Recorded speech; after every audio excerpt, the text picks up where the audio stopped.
Vamos dar início, então, ao nosso encontro de estudos para o Livro dos Espíritos dessa noite. Hoje é dia 15 de maio de 2024, uma quarta-feira, são 19 horas e 33 minutos na cidade de Jaú.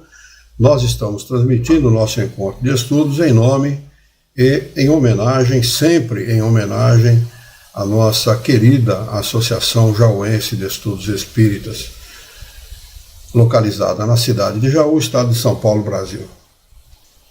Nós vamos iniciar os nossos estudos dessa noite pela questão de número 958, que pertence ao capítulo 2 do livro 4, Penas e Gozos Futuros.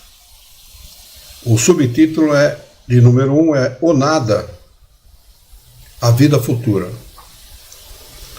A questão de número 958, Kardec pergunta o seguinte aos espíritos superiores: por que o homem tem instintivamente horror ao nada? E realmente é instintivo mesmo. A gente pouco discute este assunto, mas não se fala nisso, né? Há um pouco uma certa ojeriza, né? Um certo medo, uma certa tendência a não se discutir esse assunto.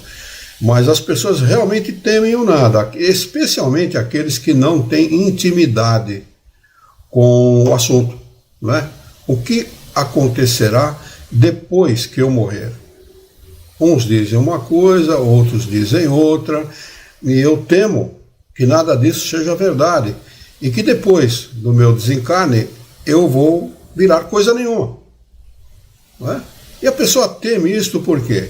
Porque nós amamos os nossos pais, amamos os nossos irmãos, amamos a nossa esposa, nosso esposo, os nossos filhos, e é um amor incondicional, né? O amor à família é um amor incondicional, é um amor onde nós nos dedicamos integralmente, de corpo e alma, a essas pessoas, né? Fazendo por elas tudo aquilo que estiver ao nosso alcance, inclusive muitas vezes sacrificando o próprio conforto, sacrificando ideais, desejos que nós temos em nome da educação dos filhos, por exemplo, né? E o que seria disso se nada disso sobrevivesse? Né? As pessoas podem pensar dessa forma ou imaginar, né? Imaginar-se numa situação como essa.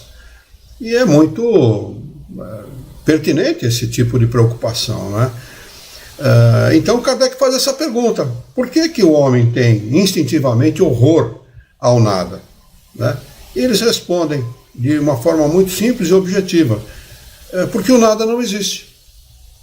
O espírito, ele instintivamente, ele sabe que o nada não existe. Ele sabe que alguma coisa transcende, alguma coisa vai além desta vida.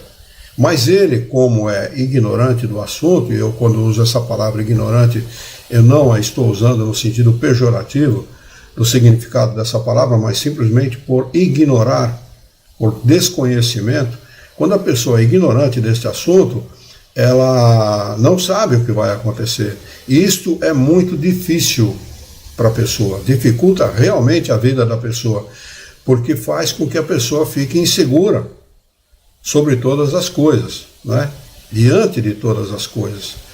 Quando não, ele participa de uma religião que lhe condena ao fogo do inferno se ele não agir assim, se não fazer assado, se não der os 10% na igreja e coisas do gênero, não é? Então aquele que muitas vezes não tem condição de dar, sacrifica o remédio da família, muitas vezes sacrifica o pão de cada dia, deixando de comer o suficiente, em nome desses 10% para a igreja.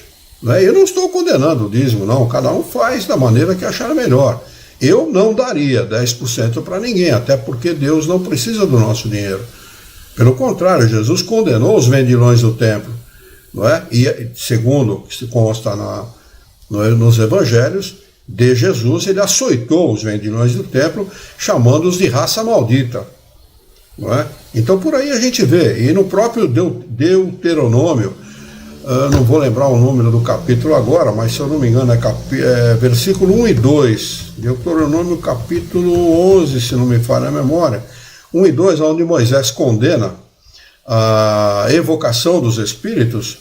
No começo desse capítulo, ele condena também que os sacerdotes inclua-se aí padres, pastores, etc., tenham fortunas, acumulem fortunas. Né? E ninguém cita isso. Cita-se apenas que Moisés condenou a comunicação com os espíritos. E condenou com motivo justo, né? A comunicação com os espíritos, porque elas eram feitas de maneira a comercialização desse fato. Né? Se comercializava, se utilizava a comunicação com os espíritos para ganhar dinheiro. Né? Então, e não é dessa forma que nós temos que agir com os espíritos, sempre de maneira muito respeitosa, solene. Não é? A comunicação com eles tem que ser uma coisa solene, respeitosa, e não da maneira que era feito no tempo de Moisés. Por isso que houve a condenação, muito justamente, de forma muito justa.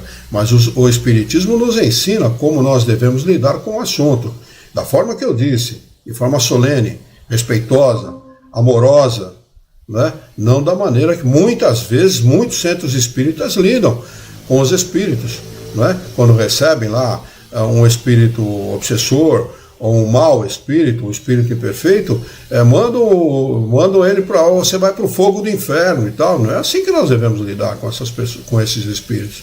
Esses desencarnados estão sofrendo, estão fazendo sofrer, mas estão sofrendo também.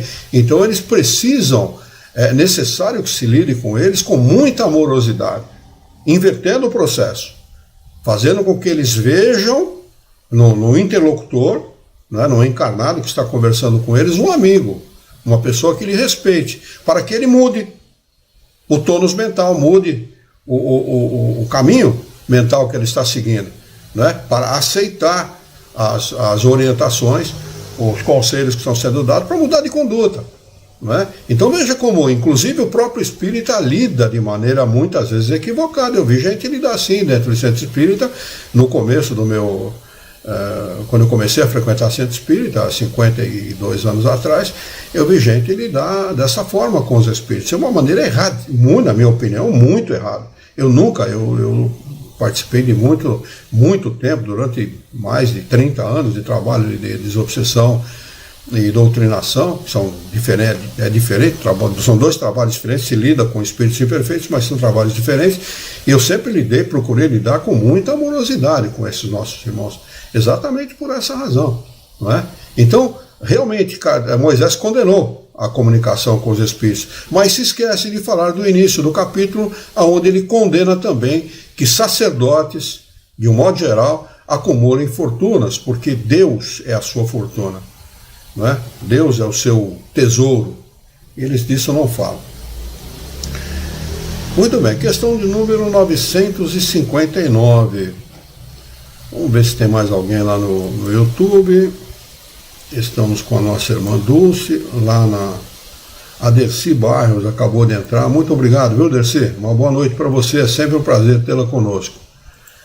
Questão 959 de O Livro dos Espíritos, Kardec pergunta o seguinte: de onde vem para o homem o sentimento instintivo da vida futura? Eu acho que era uma questão, um bom motivo para a gente fazer uma enquete na internet, né? Você tem instintivamente, ou seja, interiormente, o seu pensamento íntimo diz para você que existe uma vida futura? Sem citar espiritismo, sem citar nada, né? Porque realmente é um sentimento instintivo. Nós temos instintivamente esse sentimento. Aliás, o Celso entrou e a gente não cumprimentou o Celso, né? Bem-vindo, viu, Celso?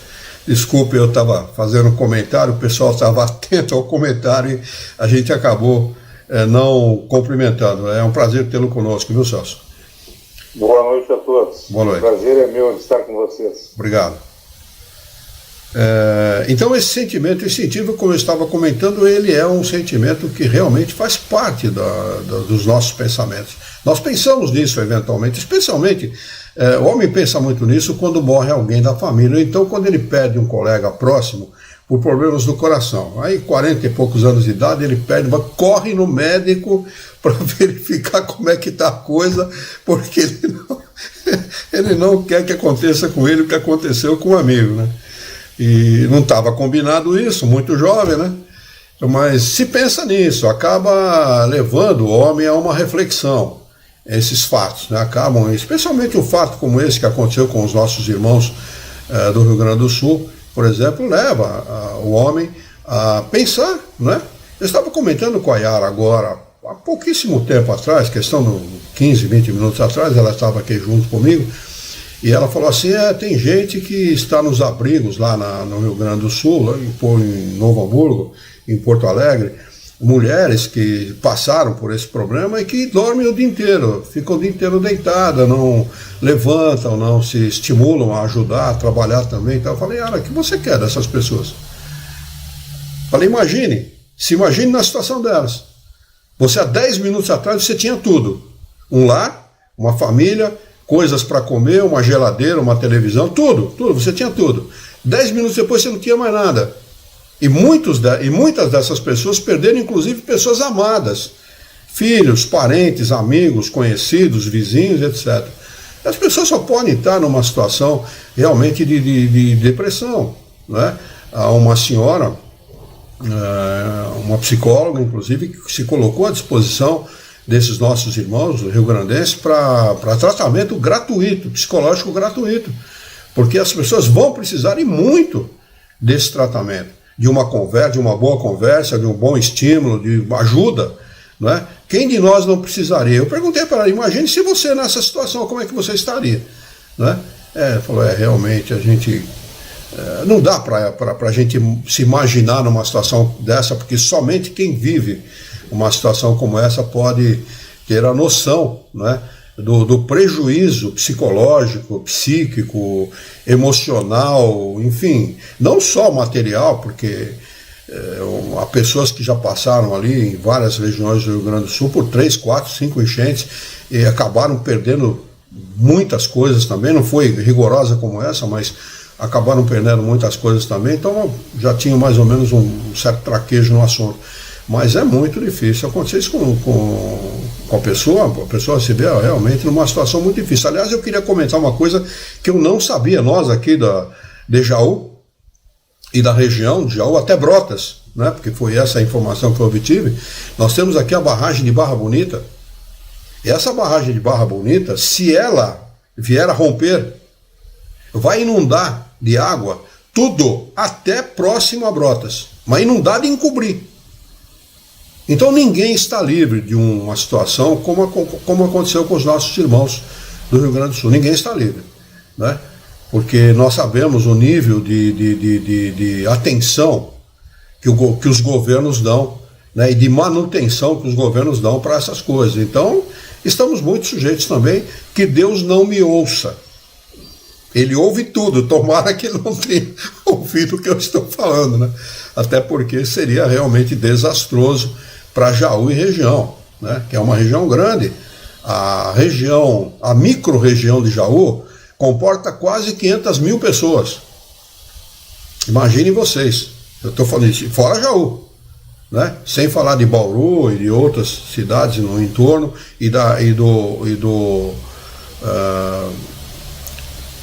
das regiões mais afastadas. Mas muito bem, vamos voltar aos nossos assuntos de hoje, apesar que é pertinente a gente comentar, porque nós estamos falando do instinto da vida futura, né? Não fosse esse instinto, como é que nós estaríamos? Como estariam os nossos irmãos gaúchos se não fosse esse instinto sobre a vida futura, não é?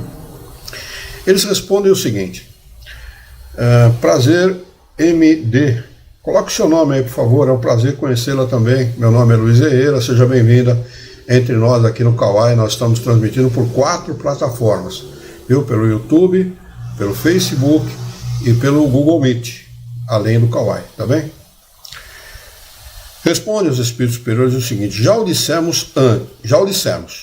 Antes da encarnação, o espírito conhece todas essas coisas. E a alma guarda uma vaga lembrança do que sabe e do que viu no estado espiritual. Então, quando nós estamos sem corpo físico, nós vivenciamos a vida do espírito, que não tem absolutamente nada a ver com a nossa vida como encarnados. São duas situações completamente diferentes. Vocês querem ver como são diferentes? Quando nós colocamos o nosso corpinho lá na cama para dormir, nós sonhamos. O sonho nada mais é que a atividade do espírito. Quem normalmente se lembra dessas atividades? Normalmente nós não nos lembramos. Por quê? Porque o espírito que se distancia do corpo, por este afastamento parcial do corpo durante o sono e durante os sonhos, ele se afasta do corpo, ele vai viver os interesses como espírito e não como encarnado. Ele vai atrás daquilo que lhe interessa, de aprender, de conhecer, de saber, de ter relacionamento com outros espíritos, espíritos que ele conhece e que ele, como encarnado, nem sabe que conhece. Né? Tanto encarnados, aqui no nosso próprio planeta, como desencarnados. Né? Então, olha como há uma distinção clara. Né? Nós, os encarnados, vivenciamos uma situação singular. O nosso espírito está apenas no momento da sua vida, esta existência na matéria, é um momento da vida do espírito na qual ele está aprendendo uma coisa, quando ele se dedica a aprender. Vem aqui, faz promessa lá antes de encarnar para realizar 7, 8 tarefas e tal, mas chega aqui quando realiza é uma, e olha lá ainda, quando ele se dedica a isso, né? Quando ele não se desvirtua, que normalmente é o que acontece, né? Então ele vem aqui exatamente com esse propósito. Quais são os propósitos? Aprender humildade, aprender a se relacionar melhor com as pessoas, a ser mais honesto, a trabalhar, por exemplo. Esse é um dos objetivos da encarnação. Nos ensinar a trabalhar. Não é? Aprender o asseio com o corpo físico, o asseio com a mente, não é? Com o pensamento. Nós temos um pensamento completamente conturbado, precisamos treinar isso, o espírito treina isso aqui na matéria, na lida com as coisas materiais. Por exemplo, o lar é um grande laboratório, onde nós treinamos o nosso pensamento, o nosso comportamento. Nós extrapolamos muitas vezes, recuamos, aprendemos a pedir perdão, aprendemos a nos desculpar, aprendemos a amar mais intensamente. Aprendemos a entender melhor o nosso próximo, a saber que o nosso próximo não é igual a nós, não pensa igual a nós e não está obrigado a isso. Né? E acabamos, muitas vezes, no laboratório da família, fazendo com que ele seja a melhor escola que nós temos durante a nossa vida. Então veja como nós temos aqui na Terra vários comprometimentos, né, vários compromissos que nos levam a realizar como espírito tarefas que nós não realizaríamos se não estivéssemos encarnados. São tarefas completamente diferentes daquelas que ele realiza como desencarnado. Né? Então, ele sabe de tudo isso como encarnado. Ele sabe, mas ele sabe intimamente. Né? A vida do encarnado, o corpo, ele aprisiona o espírito de tal maneira e condiciona o espírito de tal maneira que o espírito fica meio que perdido, meio que abobado diante da vida material. Ele é um espírito, ele não está... A vida material não é a vida normal. Imaginem-se vocês, vamos falar aqui hipoteticamente, numa cadeia. Alguém já entrou num presídio, numa cadeia, algum lugar assim? Eu já entrei. Eu fazia palestra aqui no CR de Jaú, no Centro de Ressocialização aqui de Jaú, e para entrar tinha 2 grades altas e tal, que se abria um portão, você ficava no meio das 2, depois abria o outro, você passava para dentro. E logo que você passava a 2ª grade, tinha uma cela, que era a cela onde a pessoa ficava para ser avaliada, para depois colocar essa pessoa junto com companheiros que cometeram crimes semelhantes. E eu um dia estava saindo, depois de uma palestra, e eu bati no portão e não tinha ninguém. Ficam 2 guardas ali e não tinha ninguém. Eu olhei aquela cela, e o CR de Jaú, para quem não conhece, é considerado um hotel 5 estrelas, em relação, por exemplo, ao presídio da Barra.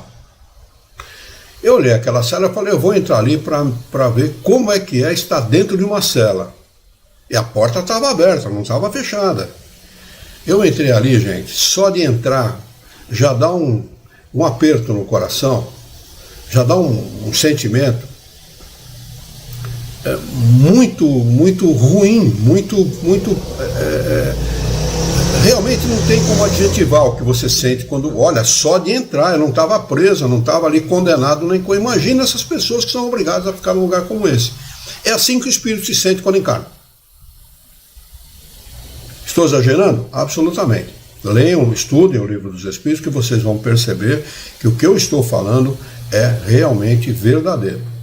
O espírito está aqui numa prisão.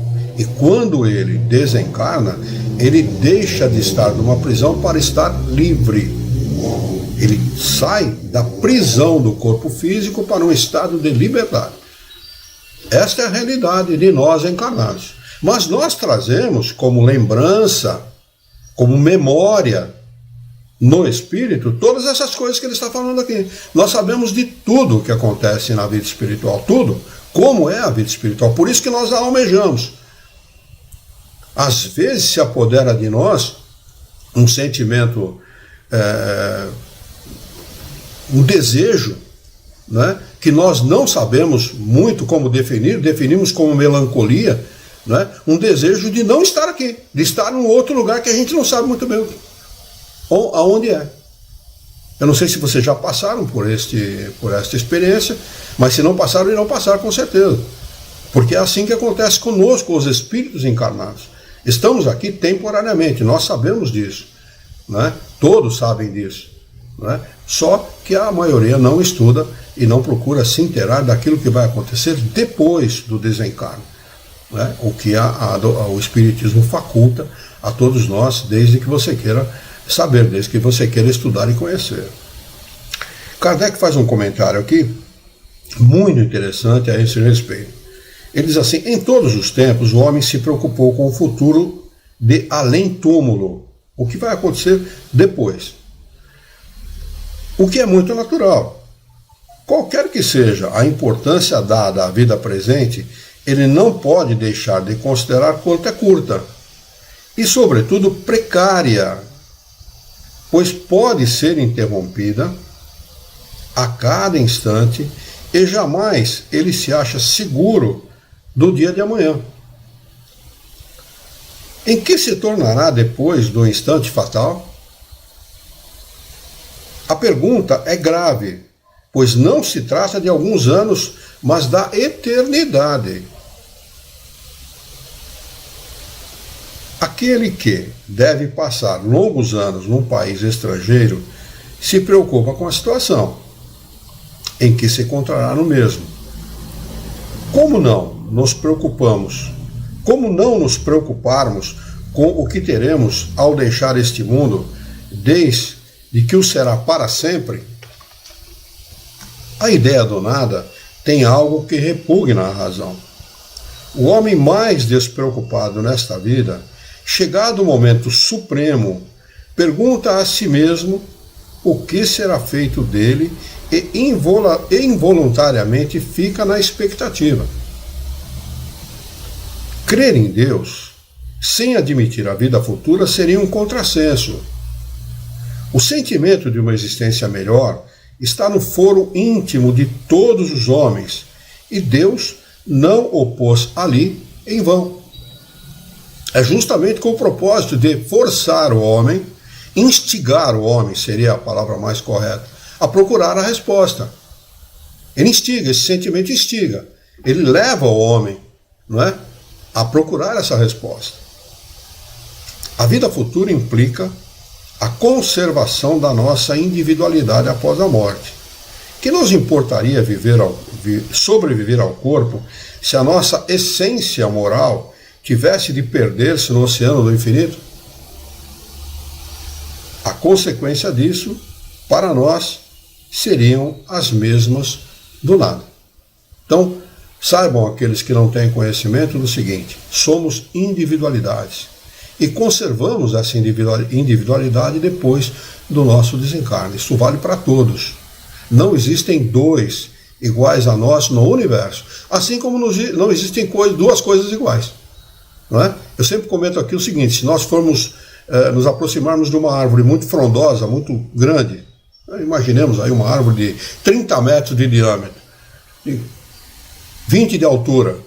Se nós pegarmos uma folha lá de cima, uma folha já mal formada, e uma aqui de baixo, já madura, no final da sua vida, e a compararmos no microscópio da mesma árvore, essas suas folhas, elas são diferentes.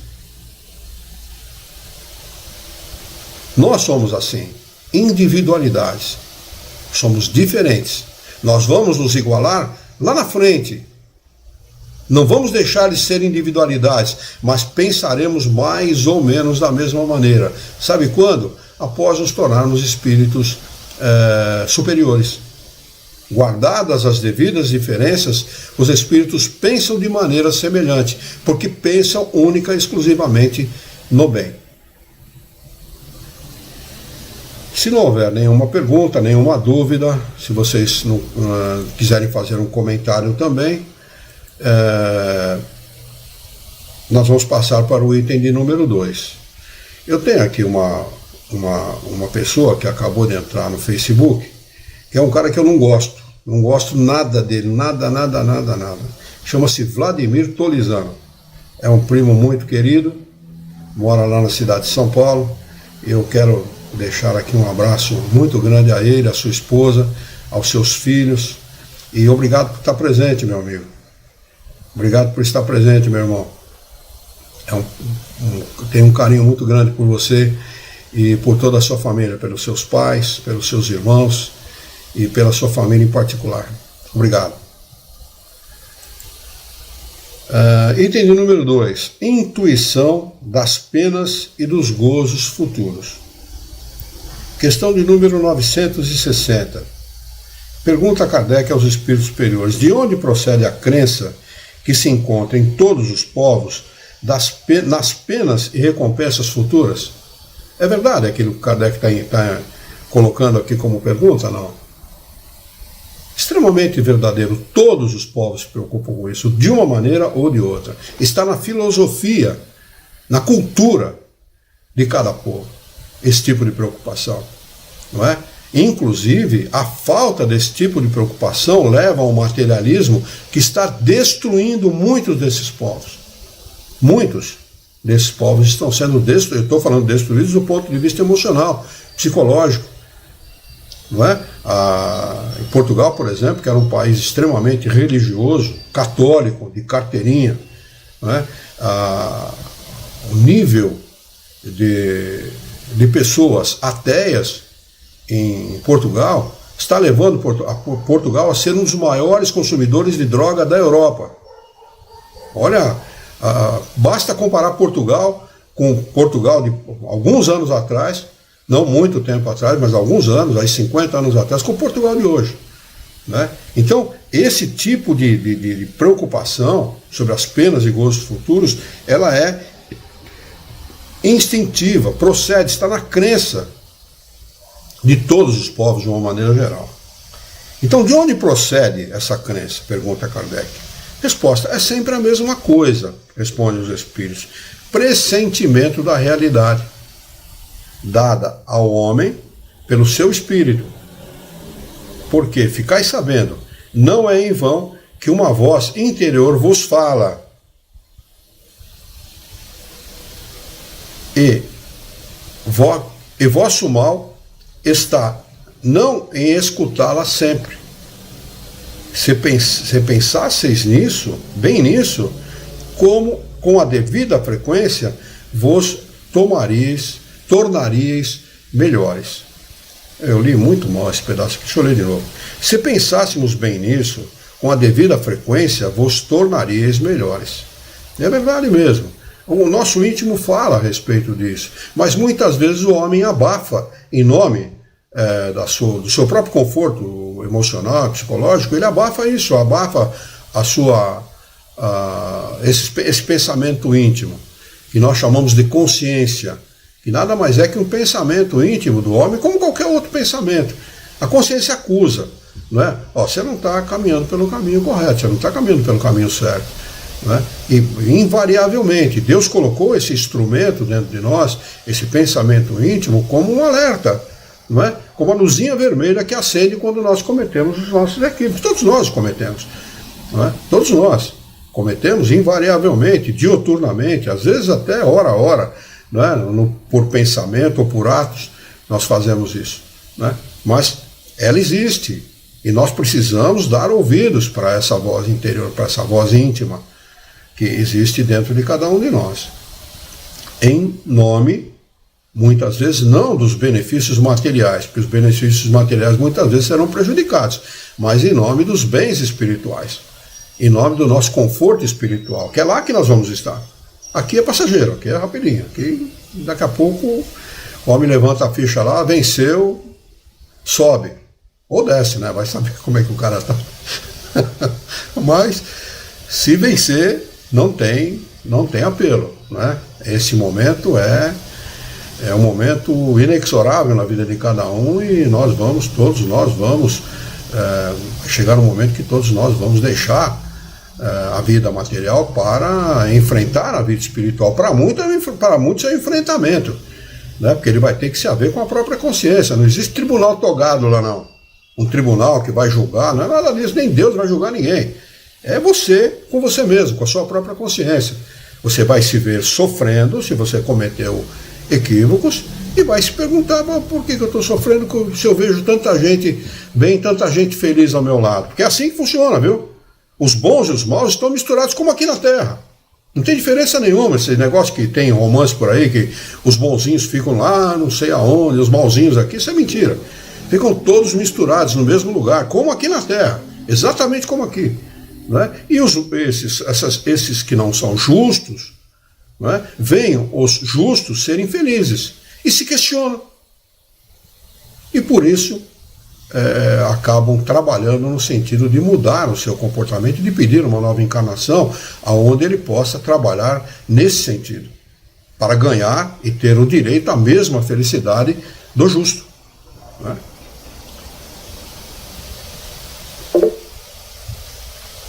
Pois não, Celso, você quer falar alguma coisa? Fique à vontade. Luiz, pois não. Na tentativa de ilustrar essa última observação tua, diz respeito ao autodulgamento, né? Ao tribunal da consciência que nós vamos enfrentar, realmente nós enfrentaremos isso, mas eu acho que esse enfrentamento já começa desde agora. Ele já começa ainda encarnados. Haverá, pergunto eu, maior sofrimento, maior dor, maior angústia do que aquela por nós sofrida quando nos damos conta, quando sentimos, melhor dizendo, remorsos, quando sentimos ciúmes, quando sentimos inveja, por exemplo, né? Não sei se todos os companheiros aí presentes, colegas, né? Companheiros é uma má palavra, não vamos utilizá-la. Todos os colegas presentes, todos, né? Se já sentiram essas emoções, e o que elas causam em nós, né? É terrível. Eu fico imaginando, se nós ainda na condição de encarnados já passamos por isso, ainda depois de desencarnados, com uma visão muito mais ampla e muito mais detalhada de tudo que nós fizemos, a coisa eu acho que não vai ser nem um pouquinho fácil. É isso. Se você fez uma pergunta, esta sua pergunta merece uma resposta. Quando o sujeito está encarnado, ele tem como amenizar a dor da consciência. Existem remédios, por exemplo, que embora a pessoa esteja, por exemplo, numa situação de depressão muito profunda, existem remédios barbitúricos que colocam o sujeito para dormir, né? Bota o sujeito para dormir pelo menos umas 2, 3 horas por dia e tal, e ele ameniza aquela dor passeando, indo no templo dos depressivos, que é o shopping center, né? É o templo dos depressivos, né? O sujeito vai lá e ele reverencia o templo e tal, e ali ele esquece um pouco das suas dores e tal, consome e tal, né? Mas no mundo dos espíritos isso não acontece, não existe. O espírito, ele fica, primeiro que ele fica a nu, ele fica descoberto, ele fica visível, todos os seus defeitos, tudo aquilo que ele cometeu, todos os seus, todos aqueles que são contra ele, seus inimigos, o veem e o cobram diretamente. O inimigo, seu inimigo, quem quando eu falo seu, eu estou falando de um modo geral, né? Não diretamente para você, mas de um modo geral, o inimigo daquele espírito, ele vai cobrá-lo diretamente, dioturnamente. Não tem um momento de cobrança. Cobrança é perene, acontece direto. Enquanto ele não se reaver com a própria consciência, essa cobrança vai continuar. E outra coisa, a sensibilidade do espírito, quando ele está desencarnado, é muito maior do que a sensibilidade de quando nós estamos encarnados. Quando nós estamos encarnados, nós escutamos pelos ouvidos, não é? Ou seja, são órgãos particulares que percebem e sentem o mundo exterior. Quando nós estamos desencarnados, o espírito percebe por todo o seu ser. A sensibilidade, ela é multiplicada por, sei lá, eu vou usar um número qualquer, mas é muito maior que isso, por 1 bilhão. Porque ele não precisa de luz para ver, ele não precisa do som, da reverberação do som, do ar, para escutar, porque ele escuta pelo pensamento, ele transmite o seu pensamento, ele é ouvido e ouve pelo pensamento. Ele vê sem necessidade nenhuma, ele não existe obstáculo material, por exemplo, ele transpassa todos os obstáculos materiais, tanto que, por exemplo, num trabalho de doutrinação ou de desobsessão, é muito comum você pedir para o espírito, olha, com a sua mão direita, pegue o pulso da sua mão esquerda. Quando muitas vezes não sabe nem que está desencarnado. O que acontece? Ele tenta pegar e não consegue. Não é? Então, veja como a sensibilidade do espírito, a percepção dele se amplia milhares de vezes. Então, a consciência ou os atos cometidos, se forem atos criminosos, muito pior, muito pior. Mas se forem atos até mais ou menos leves, vamos dizer, coisas corriqueiras, né, ele vai sofrer intensamente. Se forem atos criminosos, muito mais do que isso. Até muito mais, infinitamente mais do que ele sofre quando encarnado. Este pensamento íntimo, chamado de consciência, que o Criador coloca dentro de cada um dos seus seres, de cada um dos seres da sua criação, ele tem esse propósito, para alertar o homem em vida. Porque o arrependimento é o início desse processo de mudança. O arrependimento por si só, ele não quer dizer nada. Mas o homem arrependido, ele dá um início no processo, é o start, né, como nós costumamos chamar aqui, de uma nova vida. Ele vai começar aí a alterar a sua maneira de ver, ouvir, falar, pensar e agir. Ele começa a perceber por aí, por esse início, por esse arrependimento, que ele, quando quer, pode, quando pode, faz. Esse é o start de uma nova vida. O arrependimento por si só, como falam em muitas religiões, não, basta você se arrepender, crer em Deus, se arrepender, que está tudo resolvido, você está perdoado e salvo, pode esquecer. Ninguém está salvo de coisa, até porque nós não precisamos ser salvos de nada. Não precisamos ser salvos de absolutamente nada. Deus nos ama. Por acaso, um pai, como disse Jesus no seu evangelho, um pai amoroso, um bom pai, quando seu filho pede pão, lhe dá pedra? A resposta que ele obteve foi lógica. É claro, não, Senhor. Quando um filho lhe pede pão ao seu pai, o seu pai lhe dá pão. Ele falou, então, se vocês, homens, ignorantes e atrasados como são, dão ao seu filho amorosamente aquilo que ele pede, o que dirá o ser perfeito, que nós chamamos de Deus? Então, ele é um ser amoroso. Deus é amor. Quando lá no início, lá nas interpretações bíblicas, do início da existência do mundo, que nós sabemos que não foi aquilo, não foram anos, foram eras, né? Deus não fez o mundo em 7 dias, mas em 7 eras, e a geologia prova isso, né? As pesquisas da ciência provam isso, né? Está escrito lá que Deus criou Adão e Eva e os colocou no paraíso. Um Deus que não é amoroso pega 2 criaturas e coloca no paraíso, onde eles tinham todas as delícias possíveis e imagináveis. Então Deus nos criou exatamente para isso. Por isso que Deus de Spinoza, se vocês não conhecem, procurem lá o que era o Deus de Spinoza. Spinoza foi um filósofo, né? Ele fala exatamente isso. Nós não estamos aqui para sermos punidos. É o próprio homem, pela sua incúria, pela sua imprevidência, pela sua estupidez, que criam seus problemas. Nós geramos as nossas doenças. Está mais do que provado, a ciência prova que na origem de todas as doenças está a nossa emoção. É claro que existem as doenças congênitas, as doenças genéticas, nós sabemos disso, mas a maioria é doença adquirida. Nós adquirimos as doenças. Por quê? Pela nossa imprevidência, pela nossa incúria, pela nossa falta de prudência. Não é? Então, o homem sofre por conta disso, não por vontade do Criador, muito pelo contrário. E quando nós desencarnamos numa situação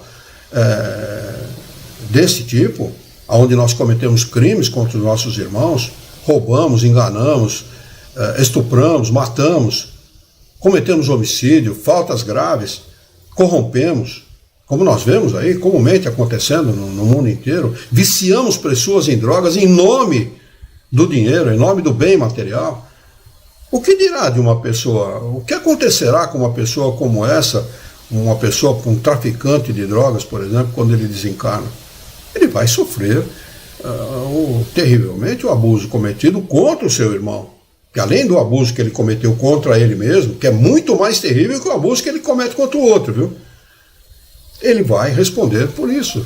E vai responder de uma forma grave, de uma forma intensa. Não porque o Criador quer puni-lo, mas ele não pode aquinhoar o filho que caminhou o caminho reto da mesma maneira que aquele que não caminhou o caminho reto, que caminhou o caminho torto, que foi pelo caminho torto. Quando Jesus fala, porfiai pela porta estreita, porque largo é o caminho da perdição, está lá no Evangelho de Jesus, ele estava dizendo isso, exatamente isso. Mas ninguém gosta de sofrer, você acha que eu gosto? Absolutamente. Mas se nós não lutarmos, trabalharmos e nos dedicarmos a isso, a adquirir os bens materiais, ele falou isso também, procure adquirir os bens materiais, porque a traça não rói, o ladrão não rouba, a ferrugem não consome. Ele estava falando disso. A gente procura o quê? Os bens materiais. Porque esse a gente pega, mede, pesa, está na mão, né? Bom, eu tenho ouro, o ouro é meu ouro, eu tenho poder. Você não tem nada, nada é nosso, absolutamente nada. Né? Então, quando o espírito desencarna e se dá conta disso, quando ele não acha que está encarnado mesmo, desencarnado, ele não se imagina encarnado, né? Depois que ele se dá conta de que está desencarnado, que nada é dele, nem o corpo, nem os bens materiais, nem a mulher, nem o papagaio, nem o carro, nem coisa nenhuma, nem a casa, ele vai começar a perceber o mal. Quando não começa a perceber em vida, ele começa a perceber depois do desencarne. Exatamente pelo fato de que o espírito percebe tudo por todos os lados, por todos os ângulos, de todas as maneiras, sem que ninguém precise dizer para ele, acusá-lo, apontar o dedo para ele, né? Acusá-lo de que ele fez isso ou fez aquilo. Ele sabe intimamente. Esta voz íntima, chamada consciência, é suficiente para mostrar para o homem que ele cometeu coisas horríveis, coisas erradas, contra ele mesmo. E contra os outros podem até perdoá-lo, mas ele mesmo não se perdoa. O grande problema do homem é o quê? O nosso grande problema, eu estou falando da humanidade de um modo geral. Quando ele olha no espelho, ele não gosta do que ele vê. Enquanto nós olharmos no espelho e não gostarmos da imagem que nós vemos lá, pode pesquisar, alguma coisa tem de errado. Alguma coisa não está certa. Nós precisamos nos amar, independente da imagem que se impõe como a imagem ideal, da pessoa magra, bonita, loira, olhos verdes e tal, né? Que não tem nada a ver com a realidade. Consciência limpa não tem absolutamente nada a ver com esta realidade imposta pela sociedade. Sociedade burra, tacanha, atrasada, tem nada a ver. Não é? Nós temos que ter tranquilidade de pensamento, tranquilidade íntima, consciência limpa. Como diz lá quais são os atributos que nós precisamos ter para sermos felizes, quando eles respondem lá na questão, a posse do necessário, tranquilidade e de consciência, não é? É isso que eles respondem, a fé no futuro, inclusive, né? Está junto com a tranquilidade de consciência, porque fé no futuro também é importantíssimo. Né? Quem tem tranquilidade de consciência tem fé no futuro, porque sabe que está em paz consigo mesmo, está em paz com a sua consciência, embora viva no meio do caos. Né? O mundo é um verdadeiro caos. Né? Olha o que aconteceu com os nossos irmãos rio-grandenses. Né? Um verdadeiro caos. Ninguém está numa situação estável nesse mundo. Este mundo ele é realmente volátil. Ele tem importância nenhuma. Planeta Terra, importância nenhuma. Se nós desencarnarmos aqui, sabe o que vai acontecer? Se o mundo acabar, acabou tudo. Não tem mais nada. Encheu todo o planeta. Deu um dilúvio, encheu o planeta inteiro. Desencarnou todo mundo. Sabe o que vai acontecer? Absolutamente nada. Vamos encarnar num outro planeta igual ao nosso. Na mesma condição evolutiva. Absolutamente nada. Mas nós pensamos assim? Não, minha casa, o que vai acontecer com a minha casa? O que vai acontecer com o meu carro? Com a minha conta bancária? É a primeira coisa que nós pensamos. Um pensamento atrasado, tacanho, próprio de espíritos imperfeitos como nós. O mundo é o que é porque nós estamos aqui, vivemos aqui e pensamos dessa forma.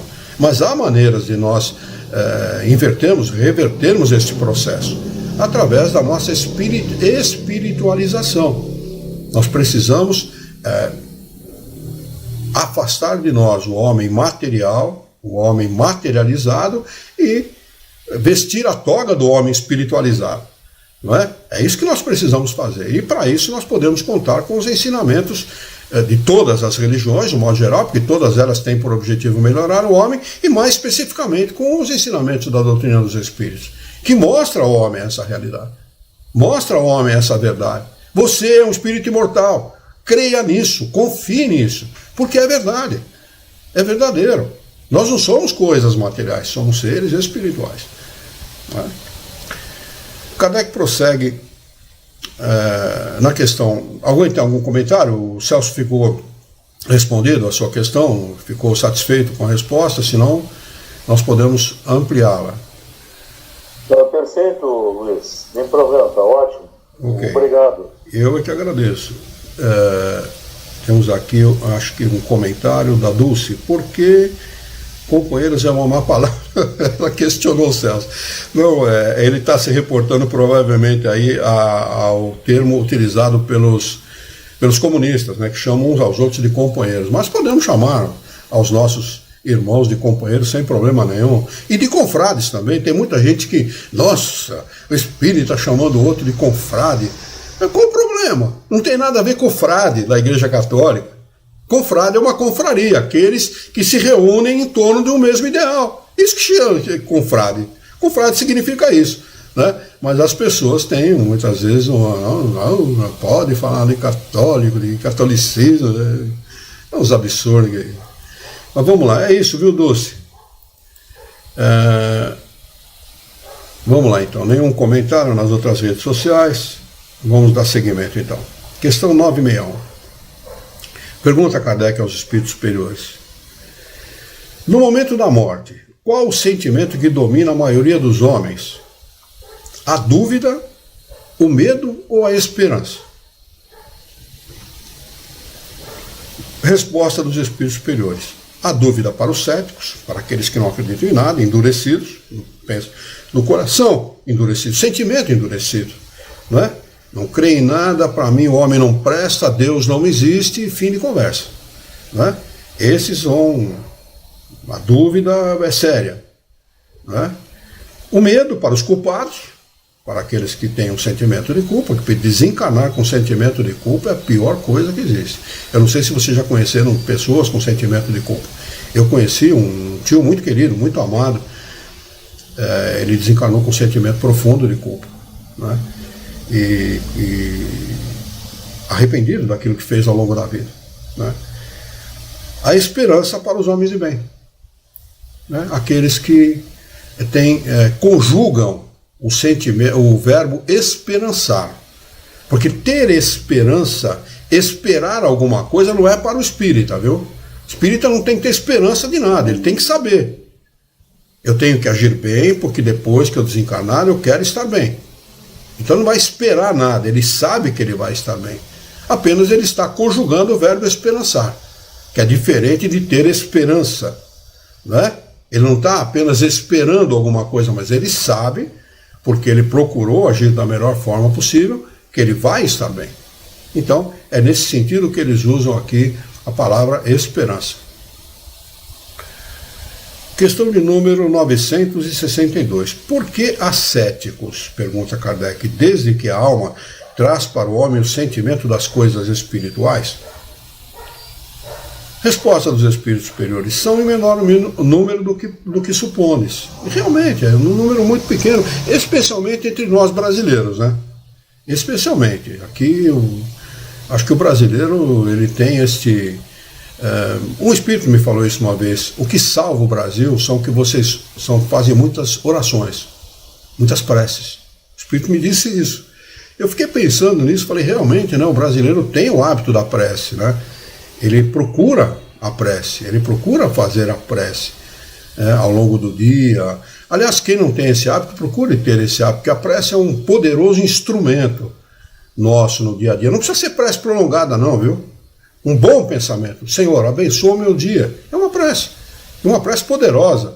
Né? Ele começa dirigindo-se ao Pai, humildemente, pedindo a Ele que abençoe aquele dia dele. Né? E ao acabar uma tarefa, acabaram o seu dia, a mesma coisa: Senhor, muito obrigado por este dia, pelo alimento, pelo pão, pela família.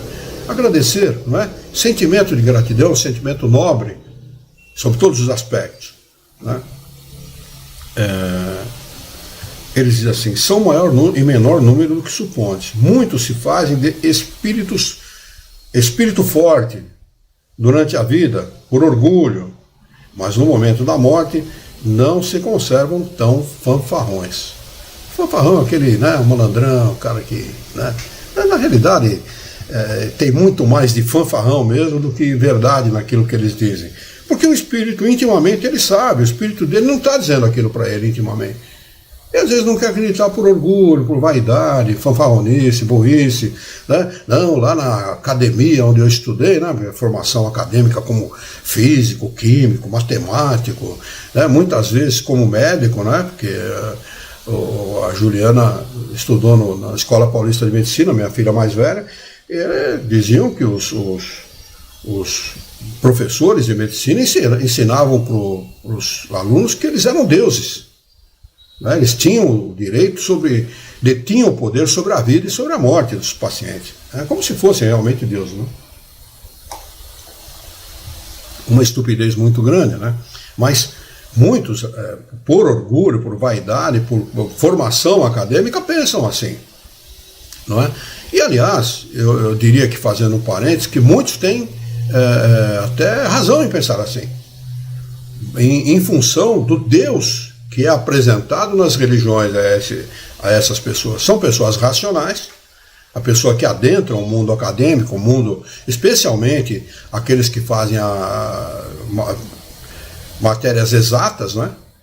São pessoas racionais. Aí se apresenta para uma pessoa racional um Deus que de racionalidade não tem nada.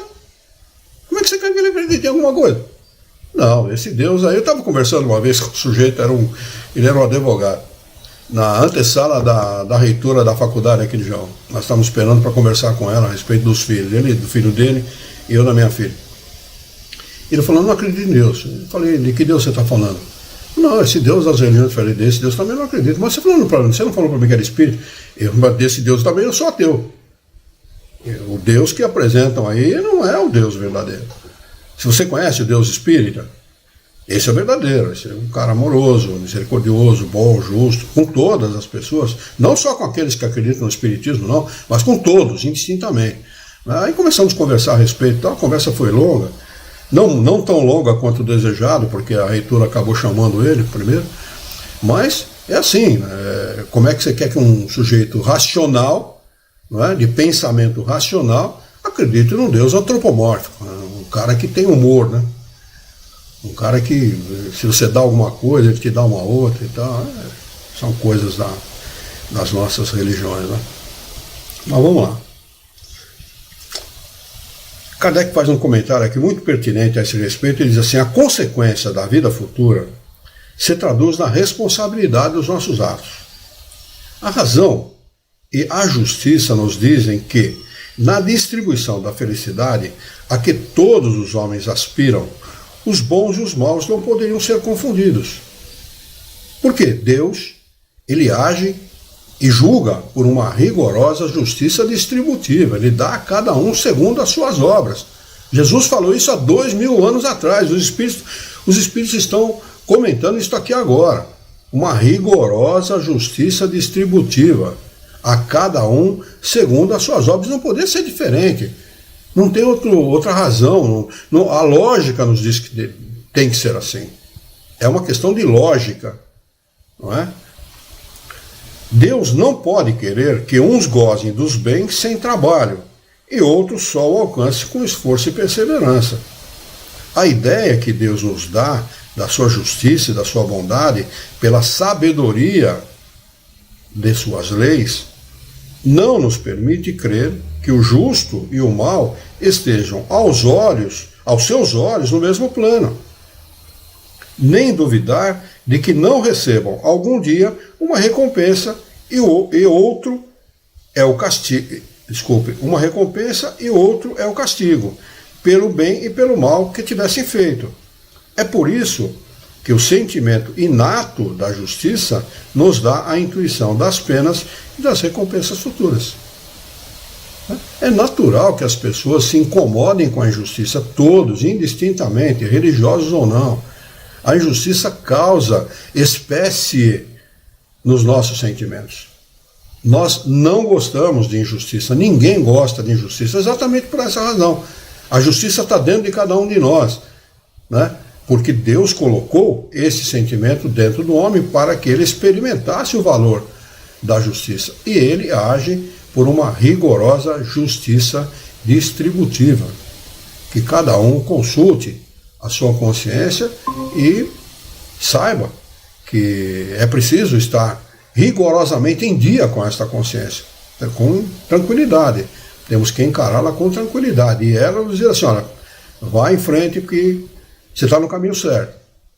Mas eu estou errando. Não, você está errando, mas você está no caminho certo. É preferível errar para mais do que para menos. Não é? É assim que a gente... Porque a vida é isso mesmo, é tentativa e erro. Mas não podemos deixar de tentar. Tentar acertar, tentar acertar, tentar acertar, tentar acertar sempre. Nunca nos acomodar com uma situação. Nunca. O comodismo é o caminho mais curto para a infelicidade, em todos os aspectos. Na profissão, na religião, no conhecimento das coisas espirituais, na conquista de todas as coisas na vida. Não podemos nos acomodar, em absoluto. Ah, mas eu já tenho idade, grande porcaria, velho. A tua idade são os anos que passaram. Você tem juventude daqui para frente. Ah, mas o corpo não ajuda. Faz ele ajudar, dá um jeito. Dá o teu jeito. O corpo não ajuda, mas e a mente? E a tua cabeça? Tua cabeça não está velha, tua cabeça está nova. Vai fundo, vai atrás, corre atrás. Eu conheci gente que se formou em advocacia aos 70 anos de idade. Um amigo de São João da Boa Vista, depois virou meu amigo, era cliente, tinha uma casa de couro, eu era vendedor na época, né? Se formou em advocacia aos 70 anos de idade. Ele se aposentou, ele era funcionário público e foi estudar. Olha que exemplo maravilhoso, né? Daqueles que realmente buscam na vida algo mais. Ele usou daquela profissão? Provavelmente não. Aos 70 anos, se advogou muito pouco. Talvez, Deus queira que tenha advogado bastante, mas já é uma idade, de certa forma, eu estou falando de 30, quase 40 anos atrás, era uma idade já, para aquela época, uma idade avançada. Hoje não tanto, né? Hoje as pessoas vivem mais, né? Mas, de qualquer maneira, não podemos nunca nos acomodar, em hipótese alguma, de maneira alguma. Vamos anotar aqui o item de número 3, intervenção de Deus nas penas e recompensas, a questão de número 963. Vamos anotar para a próxima quarta-feira.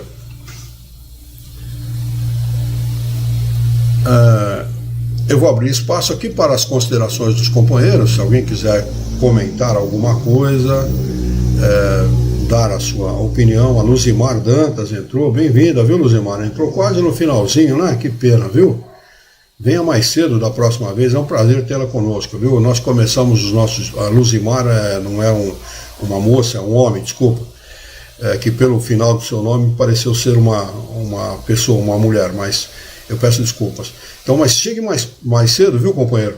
Nós iniciamos nossos estudos às 19h30, todas as quartas-feiras. É um prazer tê-lo conosco, viu? Se ninguém tiver nenhum comentário, nenhuma consideração a fazer, nós vamos fazer a nossa prece de encerramento. Vamos lá, então. Convido a todos a esquecer os seus encontros e desencontros desse dia, para nós juntos, amorosamente, fervorosamente e humildemente mentalizar a figura excelsa e amiga do nosso Mestre Jesus. Juntos com Jesus, nos dirigir ao Criador e fazer aqui, Senhor, mais uma vez, um pedido fervoroso pelos nossos irmãos do Rio Grande do Sul, por todos aqueles que perderam não só bens materiais, mas também os seus queridos, seus amados, seus amores, e que estão em uma situação de dificuldade, não somente financeira, mas psicológica, emocional. Nós vibramos, Senhor, em conjunto, todos nós que aqui estamos, por esses nossos irmãos. Que os bons espíritos, os espíritos guias desses nossos irmãos, seus anjos da guarda, possam estar ao lado, levando esperança e fé a esses nossos irmãos. Nós vos pedimos também, Senhor, por nós mesmos. Ajuda-nos a estarmos contigo em gestos, pensamentos, atitudes e palavras, tanto quanto tu estás conosco. Dá-nos força, bom ânimo, coragem, determinação, ideias renovadas, alegria de viver e muito entusiasmo, para que nós possamos trabalhar e sermos úteis à sociedade em que vivemos. Dá-nos ainda coragem para que nós possamos orientar a própria existência por um profundo e sincero respeito pelo nosso próximo. Em teu nome, Senhor, em nome de Jesus, em nome dos bons espíritos, em nome do nosso diretor espiritual e sua equipe, nós declaramos encerrado o nosso encontro de estudos dessa noite. E que assim seja.